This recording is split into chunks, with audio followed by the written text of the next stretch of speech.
You've read the title of today's video and you might be a little confused. For those of you that started watching the sport from about 2017 onwards, the notion of having no cautions in a race might be an alien one. After all, they've been part of stage racing since the inception of it back in 2017. But from 2016 on backwards, especially in the early 2000s, there were no mandatory cautions.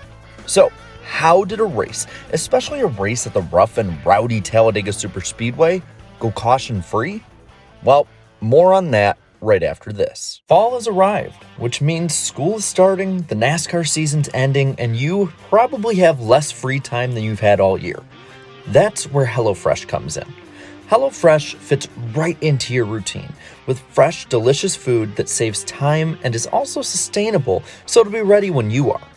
I have tons going on right now. I have stuff with my channel, I have a podcast I host, college, a bunch more. So having delicious food that's easily available to me is a must.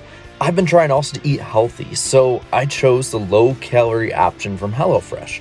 Here, I'm having the creamy chive chicken meal with lemony rice and roasted broccoli, and I gotta tell you, it was really good, and I got to spend some time with my grandma and prepare it with her. So if you want easily affordable and delicious food, go to HelloFresh.com. Use code Iceberg14 to get 14 free meals plus free shipping.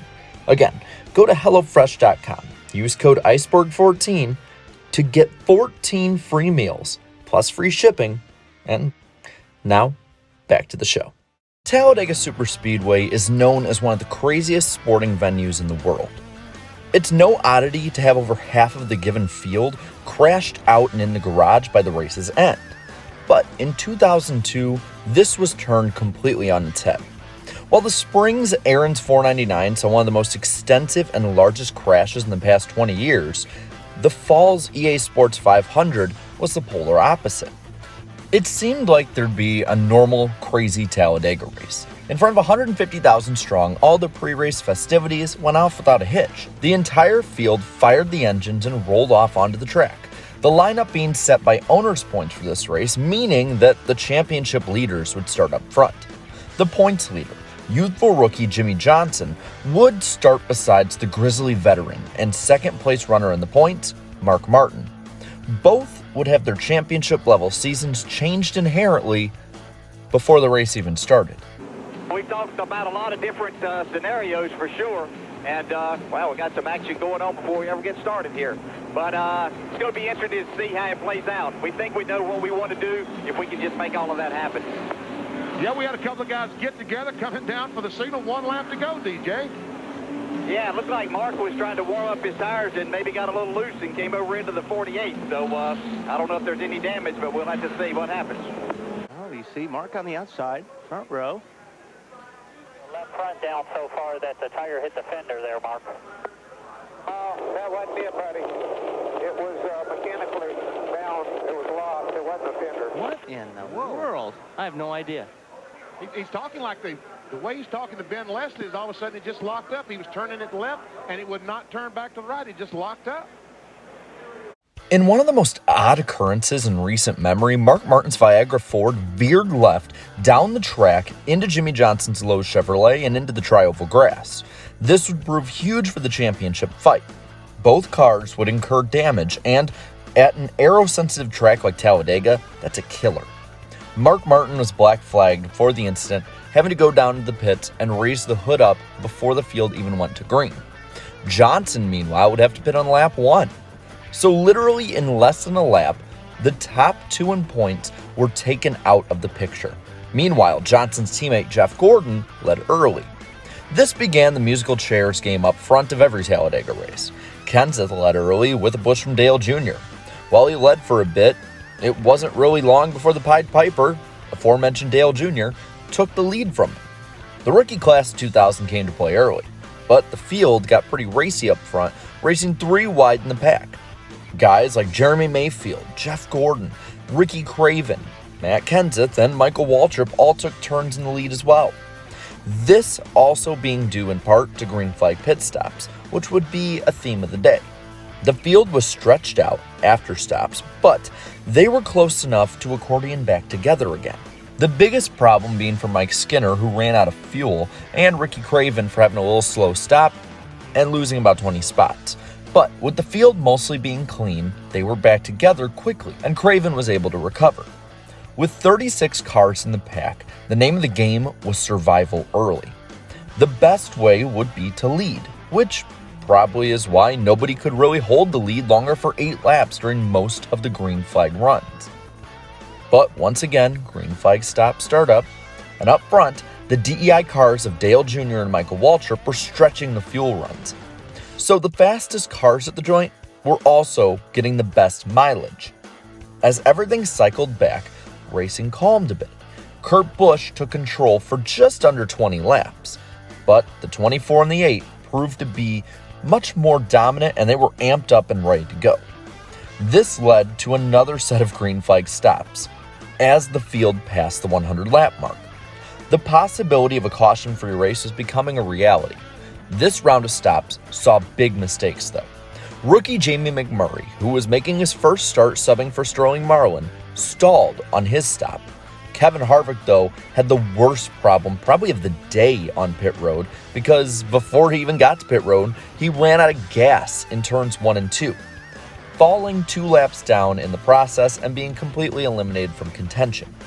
So after a bunch of slow stops and people losing the draft, the lead pack was worn down to 29 cars with 70 to go. While big, it was still going down in number. Still, they raced insanely hard, even going 4 wide up front. And while Robbie Gordon took control of the race, Jeff Gordon would not be as lucky. Another twist in the championship picture today. And I see no smoke coming out from the car, so looks like it could be a flat tire. Dave? As soon as I finished my interview with Robbie Loomis, he said, "Get off the cart, please." Jeff's talking to me now. Jeff started reporting that something was wrong under the hood. He asked him down pit lane what the problem was. He said it's just in big trouble. Smoke under the 24 hood now. Jeff Gordon has been great or not great for about the last month. He's got 3 wins in the last 6 races. But other races in that time, he had the engine problem at Richmond where he failed to finish. He had the crash at Dover where he failed to finish. With this, 3 of the top 4 in points were out of contention, with only Tony Stewart being left. But let's be real here, in 2002, the restrictor plate tracks were Stewart's Achilles heel.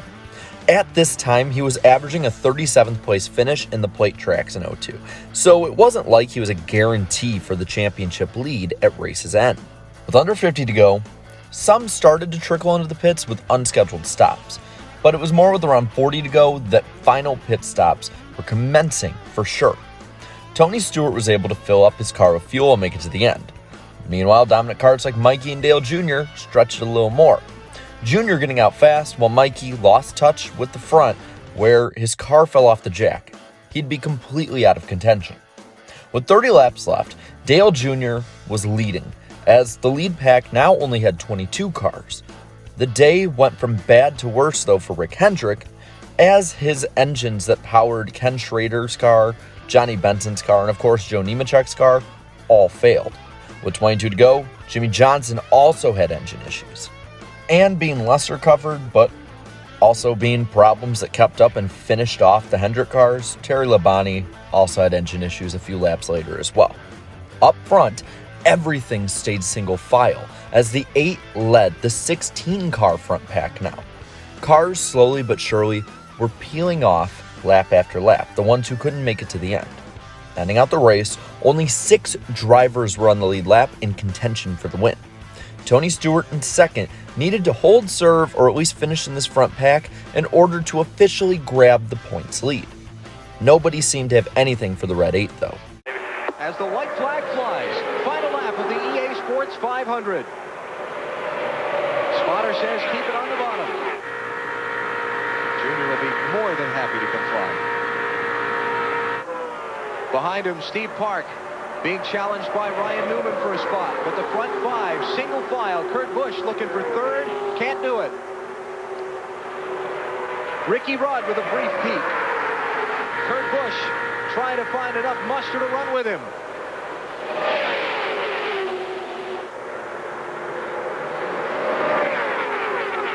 His His father won here 10 times. And now Dale Earnhardt Jr. is going to become only the second man in this track's history to score 3 straight wins at Talladega Superspeedway. Earnhardt Jr. to the checkered flag. He wins the EA Sports 500. Junior both won his 3rd straight Dega race, got his first sweep at Dega, and won the Winston $1 Million bonus. Tony Stewart, on the other hand, came home second and would leave Talladega with a 72-point gap over Mark Martin. Stewart's gap from the lead was a 108-point flip. Even when it wasn't traditionally wild, Talladega would always produce something wild. Little did anyone know that this race would be the final flag-to-flag green flag race in Cup history, an occurrence that was rare, but after the current rules set, will never happen again. So, to this and to you, I'll pass this topic and question and ask, if there weren't stage breaks, do you think modern NASCAR Cup Series drivers could go green all the way to the finish? Let me know down in the comments below. While you're at it, leave a like in this video, share this video, and subscribe to the channel for more great NASCAR content. Thank you to everyone who's a channel member and supports the channel. And until next time, have a good one.